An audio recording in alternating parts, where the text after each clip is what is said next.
Hello and welcome to the international round up. तो video शुरू करने से पहले मैं कुछ क्वेश्चन आपसे जो है वो करूंगा कि आपके ख्याल में दुनिया की सबसे जो है वो बुलंद चोटी कौन सी है। अगर आपको ये पता है तो फिर आपको ये पता करना है कि वो चोटी जो है वो दुनिया के किस मुल्क में वाक़या है। और अगर अगर आपके ज़हन में इसका जवाब आ चुका है तो फिर बड़ा ही इंटरेस्टिंग क्वेश्चन है कि क्या कभी आपने सोचा है कि इस चोटी को सर करने में कितना वक़्त लगता है। हाँ जी, इसको सर करने में जो वक़्त लगता है ये कह लें कि 2 माह का वक़्त लगता है। इसमें सबसे जो लंबा प्रोसेस होता है वो एक्लिमेटाइज़ेशन होती है कि आप बेस कैंप में जाते हैं। और इसका बेस कैंप भी मैं आगे आपको इस वीडियो में बताऊंगा कि बेस कैंप का मतलब ये नहीं कि बिल्कुल इस पहाड़ की बेस पे ही वाक़या है। वो भी अच्छी खासी जो है वो हाइट के ऊपर है। वहाँ पे जाके आप एक्लिमेटाइज़ करते हैं, आपकी बॉडी जो है वो इतनी थिन एयर में सांस लेने के काबिल होती है। फिर आगे आप जो है वो ट्रैवल करते हैं। तो एवरेज जो है वो 40 दिन जो है वो क्लाइंबर को लग जाते हैं इसकी चोटी को सर करने में। तो आमतौर पे हम यही ख्याल करते हैं जी कि पहाड़ जो है वो बस ऐसे ही है, आपने चढ़ जाना और आपने उतर जाना, एक दो दिन का जो है ये कमाल है। लेकिन ऐसा नहीं है। माउंट एवरेस्ट को सर करने में आपको एवरेज जो है वो 40 दिन लगते हैं।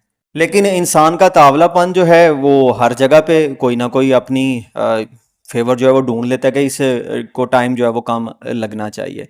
अब एक कमर्शियल कंपनी है, उसका यही कहना है जी कि हम आपको सर्विस प्रोवाइड करेंगे, आप लंदन एयरपोर्ट से फ्लाई करें, खटमांडो पहुँचें और उसके बाद जो है आप नेपाल की साइड से माउंट एवरेस्ट को जो है वो सर करेंगे। आपको टाइम लगेगा 1 हफ्ते का और उसके जो चार्जेस हैं वो तकरीबन $1,70,000 जो है वो लगेंगे।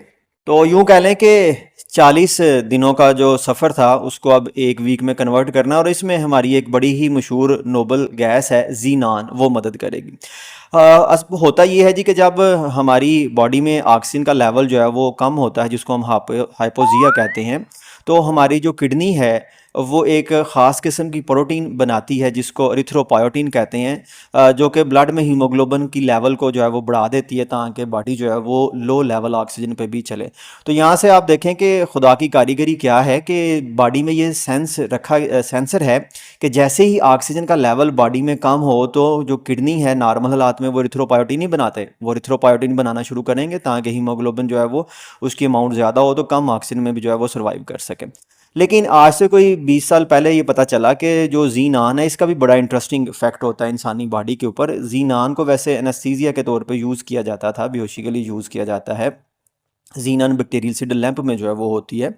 तो जो जीनान है इसको इनहेल करने से बॉडी में जो एरिथ्रोपोइटिन है वो भी बनना शुरू हो जाती है, यानी कि एरिथ्रोपोइटिन की जो इंडक्शन है वो जीनान करवा देती है। तो अब ये कंपनी यही कहती है जी कि हम जो है ना वो जीनान गैस को यूज़ करेंगे ताकि एक्लिमेटाइजेशन का जो प्रोसेस था वो शॉर्ट से शॉर्ट हो सके। तो माउंट एवरेस्ट जो है ये हमारी दुनिया की सबसे बुलंद चोटी है। 2020 में चाइनीज़ और नेपालीज जो अथॉरिटीज़ थी उन्होंने जो इसकी एस्टिमेशन की, वो जो इसकी रिसेंट एस्टिमेशन थी वो 8,848.86 मीटर है। अगर फिट में बात करेंगे तो 29,031.7 फिट जो है वो इसकी हाइट बनती है। माउंट एवरेस्ट जो है इसको दो साइडों से सर किया जा सकता है, नेपाल की साइड से और तिब्बत की साइड से। माउंट एवरेस्ट को नेपाल में इनकी मुकामी ज़ुबान में कहते हैं सागर माता, और तिब्बतियन ज़ुबान में इसको कहते हैं कोमुलंगामा।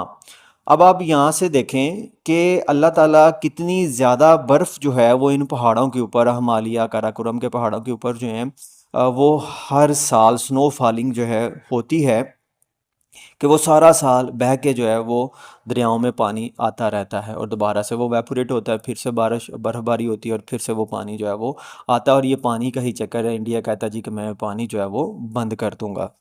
अब एवरेस्ट को सर करना कोई खाला जी का भाड़ा जो है वो बिल्कुल नहीं है। यहाँ पे आपको मुख्तलिफ़ ख़तरात का सामना हो सकता है, मसलन एल्टीट्यूड सिकनेस जो है उसमें हो सकती है। थिन एयर में आपको सांस लेने में प्रॉब्लम जो है वो हो सकती है। फिर यहाँ पे जो वेदर है पहाड़ी इलाकों में, ज़ाहिर है वेदर का कोई भरोसा नहीं होता, तो माउंट एवरेस्ट पे भी वेदर का कोई जो है वो भरोसा नहीं होता। उसके अलावा हवाएं हैं, विंड है, तेज़ हवाएं चलना शुरू हो जाती हैं। इसके साथ साथ एवालांच जो है वो शुरू हो जाता है। एवालांच जो होता है ये कहते हैं जी कि बर्फ़बारी जो है, बर्फ़ के जो गोले हैं वो नीचे की तरफ लुढ़कना जो है वो शुरू हो जाते हैं।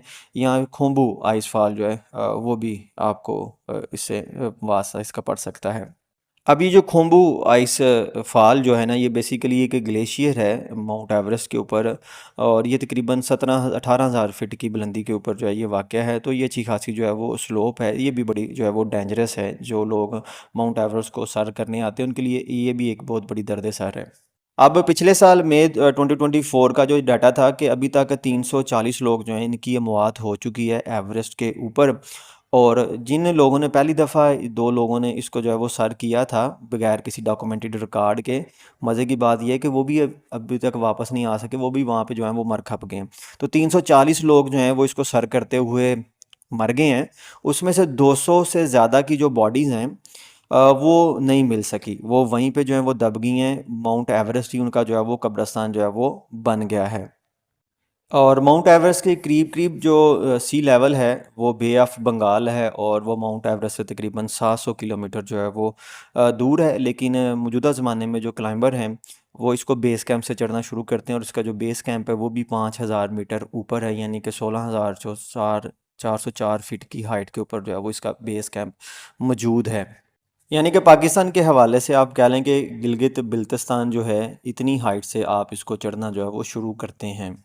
अब जो नेपाल की साइड पे साउथ बेस कैंप है जिसको लुकला जो है वो कहते हैं, तो लुकला की जो हाइट है वो 1,000 मीटर ज़्यादा है तिब्बतियन बेस कैंप से। ये 6,000 मीटर की हाइट पे है, यानी कि 19,685 फीट की हाइट के ऊपर जो है वो नेपाल की साइड का बेस कैंप है।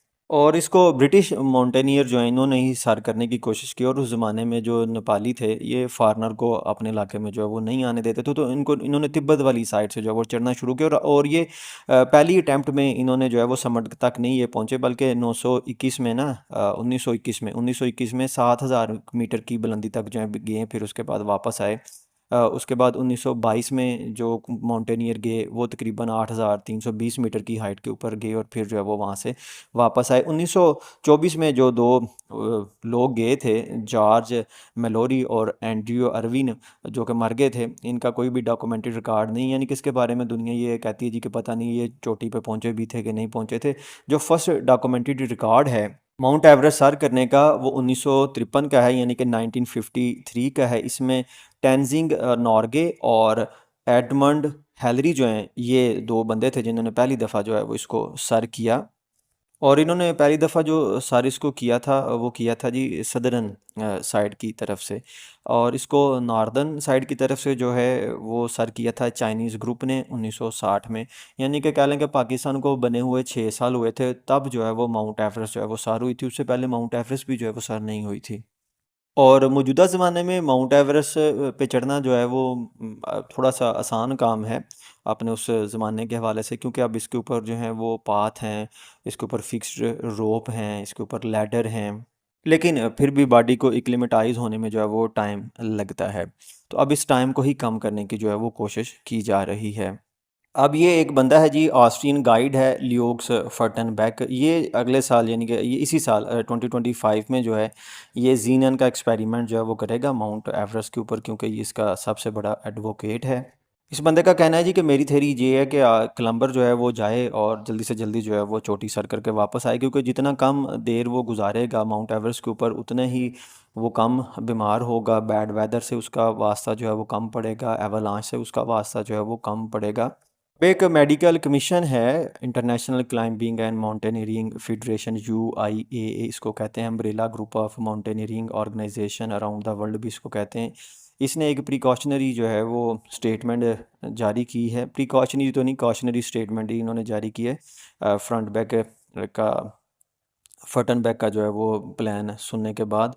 इन्होंने कहा है जी कि अभी जो क्लिनिकल और साइंटिफिक प्रूव है ना जीनान का यूज़ करना के लिए एरिथ्रोपायोटिन की प्रोडक्शन के हवाले से, इसकी कोई जो है वो हमारे पास साइंटिफिक प्रूव अभी नहीं है। और प्रीवियस असेसमेंट हमें ये भी बताती है कि जीनान से जो है वो EPO तो हो जाती है, लेकिन इससे ब्लड क्लॉटिंग का रिस्क जो है वो भी बढ़ जाता है। उससे पल्मोनरी एम्बोलिज़्म जो है उसका भी ख़तरा बढ़ जाता है, और जो स्ट्रोक है उसका भी ख़तरा जो है वो बढ़ जाएगा। यहाँ पे आप ये भी याद रखें कि जो ज़ीनान है ना इसको इनहेल करना जो है वो वर्ल्ड एंटी डोपिंग जो एजेंसी है वाडा जिसको कहते हैं, उसने भी इसको कम्पिटिटिव स्पोर्ट के लिए इसको बैन कर रखा है।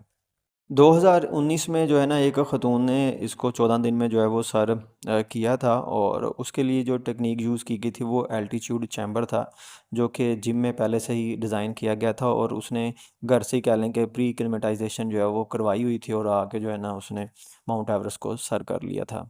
अब अगर आप ऑक्सीजन लेवल की बात करें तो जो बेस कैंप है ना, वहाँ पे जो ऑक्सीजन का लेवल है वो सी लेवल से आधा है, और जो समट है माउंट एवरेस्ट का, वहाँ पे जो ऑक्सीजन का लेवल है वो सी लेवल का वन थर्ड है। यानी कि अगर 100 मालिक्यूल आप इनहेल करते हैं सी लेवल के ऊपर, तो सिर्फ 33 मालिक्यूल आप इनहेल कर पाएंगे माउंट एवरेस्ट के समट के ऊपर। तो इसमें जो कुछ क्लाइंबर हैं वो ये भी कहते हैं जी कि जो ड्रामेटिकल चेंज है, जितनी आप शिफ्ट बता रहे हैं, तो इतनी शिफ्ट में जब आप एटमॉस्फेरिक प्रेशर को जो है वो चेंज होता एक्सपीरियंस करेंगे, तो इसके आपके बॉडी के ऊपर भी जो है वो अफेक्ट आएंगे। और इससे पहले जो क्लाइंबर थे, इनके ब्लड ऑक्सीजन लेवल के ऊपर जो रिसर्च की गई, तो दुनिया में सबसे जो कम ब्लड ऑक्सीजन थी वो इन्हीं माउंट एवरेस्ट के क्लाइंबर के ब्लड में पाई गई थी। और ये हाइपोजिया होते ही क्या होता है जी कि जो आपकी डिसीजन मेकिंग है, जो आपकी प्रॉब्लम सॉल्विंग टास्क है वो स्लो हो जाते हैं, आपका जो ब्रेन की फंक्शनिंग है वो इम्पेयर्ड हो जाती है। 1953 से लेके अब तक जो है 7,269 लोग जो हैं वो माउंट एवरेस्ट को सर कर चुके हैं, लेकिन इसमें से सिर्फ 230 लोग ऐसे हैं जिन्होंने सप्लीमेंटल ऑक्सीजन जो है वो यूज़ नहीं की थी। उनकी कह लें कि